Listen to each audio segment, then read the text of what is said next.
Hello everyone, here is the storyline of episode 9. At the beginning of this episode, Dansoo faints after he turns pale seeing the blood on Gyeongtae's hand. Dansoo is put to sleep in his room, and when he regains consciousness, the first person he sees is Gong-hee.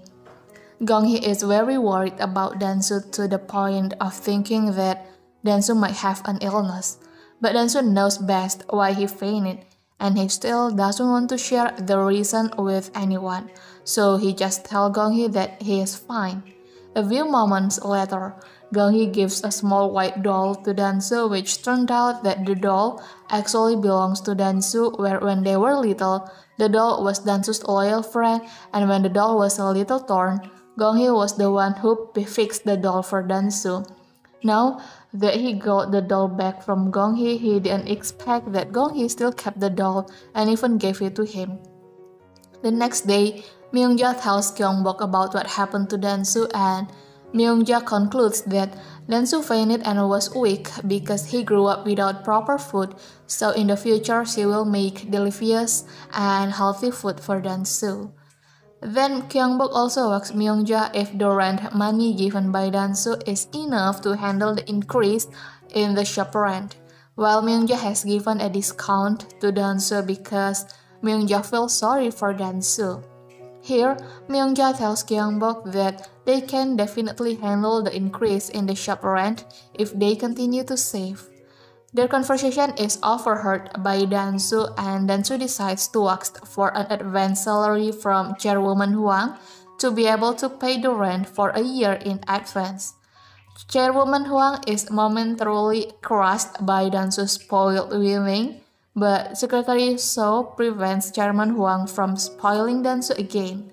Here, Dansoo tells Chairman Hwang that Chairman Hwang has kicked him out without a penny, and the Maeng family accepted him well and even cooked food for him every day, and he really can't see the family having financial difficulties.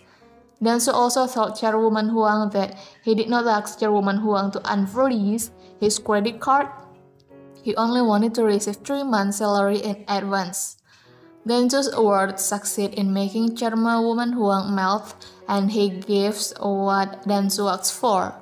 After getting money from Chairwoman Hwang, Dansoo goes to his father's grave and does not go to work. There he tells his father about himself, and he asks his father to give him a strength to survive. After that, he goes home to Maeng family house and gives the money he got from Chairwoman Hwang to Myung-ja for a rent payment for the next year. In the same time, Gong-hee comes to tell Myung-ja in return the money to Dansoo because Dansoo was threatened with being fired after coming to work that day. Gong-hee said that later if Dansoo was fired, Dansoo would definitely ask for the money that Dansoo had given to Myung-ja. But Dansoo instead teases Gong-hee by saying that he would never be fired. Myung-ja also agrees with Dansoo, and even Myung-ja considers Dansoo as her own son. Another story comes from Sun-hee, who was given a cell phone by Myung-ja because Sun-hee often takes a long time to receive phone calls from her. Myung-ja also now begins to get hope and enthusiasm for life after she attended a poetry class. She who really likes poetry, it is still difficult to write a poem, but she will start by writing a journal every day.